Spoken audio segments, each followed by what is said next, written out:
have surgery, but the average person doesn't know what I know. They haven't been studying cancer and nutrition for 10 years. But the gist of it is that the body can heal, and if you radically change your diet and lifestyle and just give yourself 30 to 90 days on this radical diet, fruits and vegetables, fresh juices, and monitor your progress, to me that is the single best first-line approach. Because I've met so many people that did that, people that I've coached, people that that I've met after the fact, that they changed their diet, changed their lifestyle, and within 30 to 90 days had incredible improvements in blood work. Tumors were shrinking, tumors were gone, just incredible results from that. Now, you're not a single guy eat whatever you want, whenever you want. You have a family, and yes. How was this transaction with the family, with marriage? Some people, did your wife change along with you? Did she just support you and do her own thing? Like, what recommendations can you give for people that are not? Because it's easy when you're single, because you don't have to care what other people think. That's right. But when you're not, it adds a challenge. So what would you say? When I was diagnosed, I was a newlywed. Basically, I've been married for about 2 years. And I'm glad you brought that up, because if you are trying to, let's just say you have cancer and you're wanting to radically change your diet, you will be met with a lot of opposition. Your family and friends and people who care about you will try to talk you out of it. And they'll try to talk you into surgery and chemo and radiation. And they'll tell you things like, oh no, you have to do what the doctor says. Alternative therapies don't work. If alternative therapies work, they'd be using them. If there was something better out there, they'd know about it. All this kind of stuff. And by the way, I'm not a big proponent of alternative therapies. I'm a proponent of nutrition. Nutrition is the key. Natural therapies or alternative therapies are great, but if you don't get the nutrition right, they're not going to help very much. So, my wife thought I was crazy. She thought I was nuts. She was not comfortable with my decision, and it was hard for her in the beginning.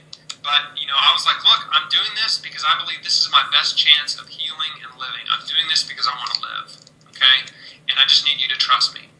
And she did, and I had family members calling me, trying to talk me out of it and stuff like that. And I ended up going to see an oncologist just to appease the family members. I mean, this is what every cancer patient has to do.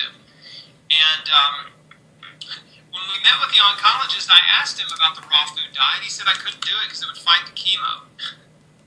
I was already on it. Yeah, and it will fight the chemo. When you're on a raw diet, your body will kick out the chemo so fast, it doesn't even hardly hurt you.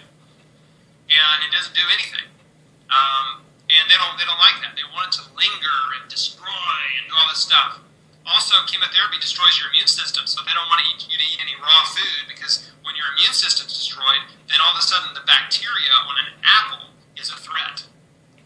So, anyway, he said I couldn't do the raw food diet. He also told me if I didn't do chemotherapy, he said, if you don't do chemotherapy, you're insane. Did he give you a death sentence? Did he say, if you don't do it, you only have a month or a year? He did not. I wish he had.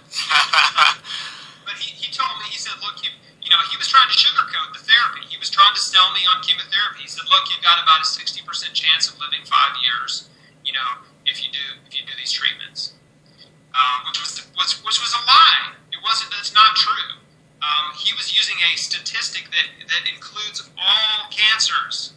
All cancers. It was not colon cancer specific, let alone stage 3 colon cancer specific. So, again, this is the typical thing that happens in oncologists' offices. They tell you a very little bit of information that sounds pretty good, that gives you confidence in what they're doing, but the reality is they know a lot more than they're telling you, and most of their patients are dead. That's the truth. Most of their patients are dead. And so anyway, but the average cancer patient is worth at least $300,000 in revenue to the cancer industry. If you say, well, the doctor has 6 months to live, if you internalize that, you believe it in here, and then, hey, you just better set your watch, because in 6 months, that person will be gone. Yeah. So the absolute best thing to do, if the doctor says you have 3 months to live, 6, 9 months, you just say, no. No man has the authority to dictate the end of my life.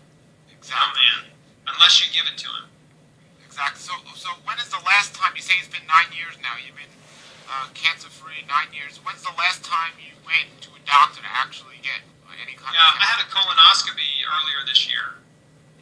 So that was my most recent checkup. Everything was fine.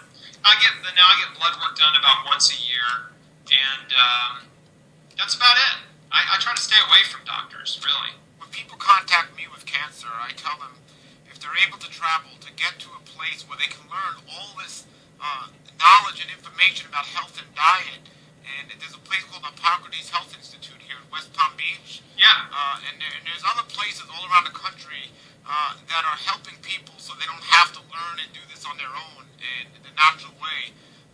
Have you met, I mean, of course, doing coaching sessions with you, you're very knowledgeable about this topic and you've personally experienced it, but is there a couple of places you can recommend? I'm going to give out your contact info here in a moment, but there's a couple of places you'll recommend. For me, I tell people Hippocrates Health Institute in West Palm Beach, Florida is Yes. a great one.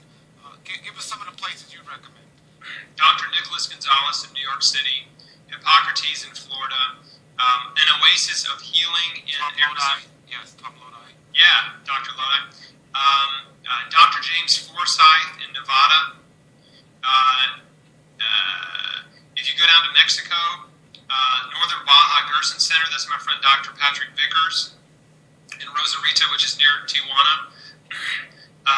And Oasis of Hope is another one in Tijuana. I've been down to Tijuana and toured a bunch of the clinics down there. There's just some great people, great clinics, very, very professional, and even hospitals that are using integrative cancer treatments down there. The reason that industry is thriving is because of word of mouth, mostly, because so many patients go down there with stage 4 sent home to die, and some of them are coming home cancer-free. I mean, it's amazing, but you can't cure everybody. Some people are past the point of no return. Some people don't have the will to live. For people that say, oh, I'll change, when I get sick or whatever, you can't help those people. You just can't help them. And I understand, by the way, completely, it's very difficult to motivate yourself to change your diet or change your life when you feel healthy. Okay? But the truth is, if you're eating a bunch of junk food and processed food and animal products, you are basically creating a snowball that eventually, at some point in your life, will run over you. Right? At some point in your life, there will be a tipping point in your health where things go downhill very rapidly, and it's the result of all these bad decisions you've been making. So what I try to encourage people to do is just eat more fruits and vegetables, right? It's like, that's as simple as you can get it. Eat more plant food and less animals. We know that the longest living people groups on Earth, the book The Blue Zones is all about this, studying people that have the longest lifespans and have the least amount of disease. And the people that have the longest lifespans and the least amount of disease are people that eat lots of fruits and vegetables, drink lots of herbal tea, have a slow-paced life, and they eat very little animals. Maybe 3 or 4 times a week. Some people groups don't even eat any animals. They're basically vegetarian or vegan. But I don't believe that's 100% necessary for every person to be vegetarian or vegan, and I'm neither. But eating, if you change your life to eat animals 3 or 4 times a week instead of 3 or 4 times a day, it would make a dramatic impact in your health. And you replace that with salads and smoothies and juice and, sweet potatoes and brown, black, and red rice and all these, delicious foods that come from the earth. They do amazing things in your body. I mean, I don't even have enough time to talk about all the vitamins, minerals, phytonutrients, enzymes, and how they all work synergistically to promote health in your body. It's an amazing thing. And our problem in Western nations is that we're overfed, but we're malnourished.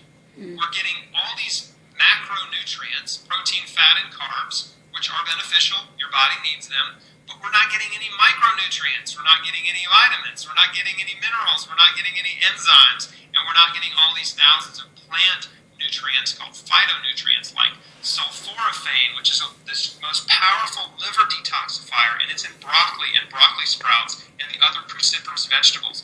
Allicin is that amazing compound that's in garlic and onions, cancer-fighting, immune-boosting compound. Polysaccharides, which are immune boosters in oatmeal and in mushrooms and beta-glucans too. So, like all these amazing things that I can talk about for hours. But the bottom line is eat more plants, eat less animals.